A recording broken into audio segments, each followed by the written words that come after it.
Hi, for this video, we're going to go ahead and work a welt. And to prep for this, I went ahead and made a swatch. This is my swatch where I'm comparing crocheted baubles to knitted baubles. And then also I already picked up some stitches along the edge here to work the welt in, and I decided to use a contrasting yarn to really demo out what a welt will look like in the end. And so I'm going to go ahead and work this next row. This next row is a purl row, and it's a good idea to mark this row. And so to mark this row, you can use a couple different techniques. I personally prefer using a removable stitch marker of some sort. Some people like to do a lifeline. That's not my personal preference, but totally up to you.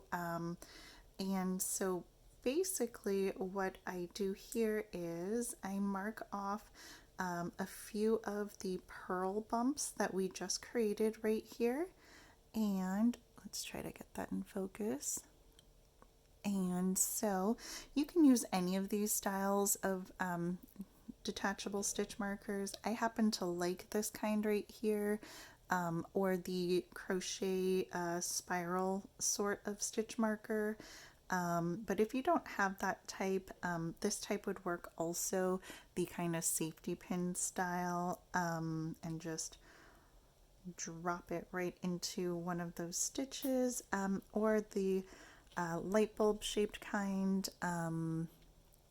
and also the kind of progress keepers with the clasps would work. And I'm just going to mark one more here. Now you don't have to mark them quite as often as this, but I'm doing it to make it a little bit easier for the demo. I probably normally mark kind of rougher from here to here. You do want them close enough so that you know you can identify which stitches are a part of that row for sure though. The next step here is to go ahead and work a few rows of knitting, and that's to create some extra fabric so that you can have the welt kind of more pronounced and everything. In my sweater pattern that has a welt in it, I have you knit for 4 rows, so that's what we're going to do right here, or rather knit in stockinette stitch for 4 rows. So this is the second row here,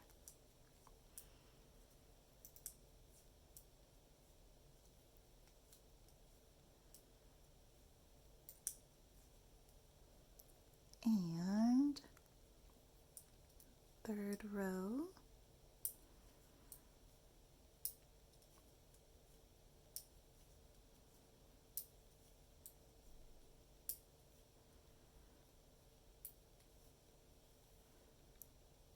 and last row here before we actually create the welt itself.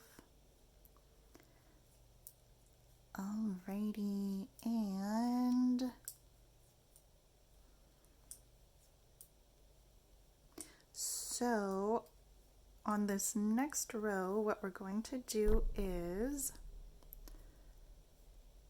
we're going to join these stitches on the needle with the purl bump row back here, and by doing that we're going to create this upraised little section here that will stand up, and that will be our welt. And so the one thing I noticed here when working this welt a few times is that to make sure that we have the same number on the needle as we do purl bumps, I had to include this side stitch right here as well as the one on the opposing side.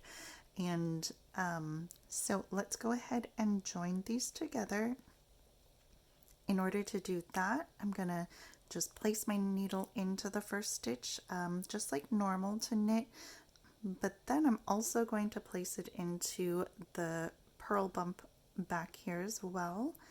and then I'm gonna pull my stitch through both of those, and that's gonna join them together. Repeat for the second one. So that's going to be the one that the stitch marker is actually in right there. And sometimes you have to go a little slower to make sure you really grab it. And again, now that next stitch is not marked, but I can see because this stitch is marked that the next one I want is going to be this one right here. And let's place that back on there correctly. So we're going to go into there and work into this purl bump right here.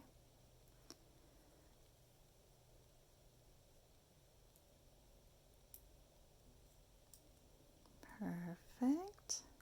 And just because we have a lot going on, I'm going to go ahead and remove the stitch marker right there. And now I go into the purl bump right here. And I'm going to go ahead, now that I'm already in that stitch, just pull out my stitch marker. That way it's not in the way or anything. And manipulate my fabric such that I can pull through that back one and then this front one here. And same thing.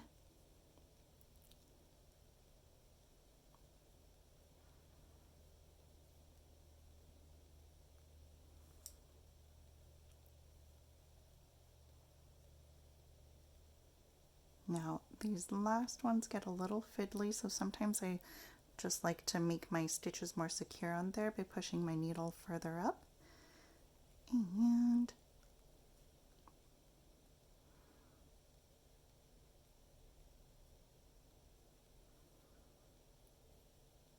you know what, I'm going to also remove this stitch marker here now that we're in there.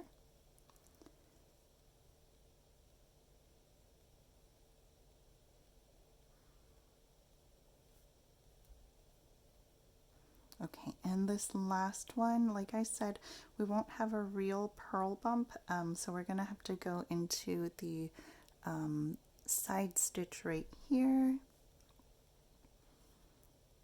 And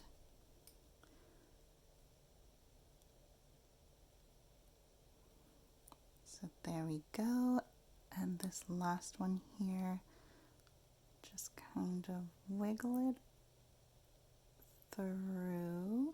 Sometimes it's a little fiddly, kind of like picking up stitches, but we are done there. And now we've got a welt. And they're knitted together on this side, so it's not going to pull apart anymore, and that welt is completed.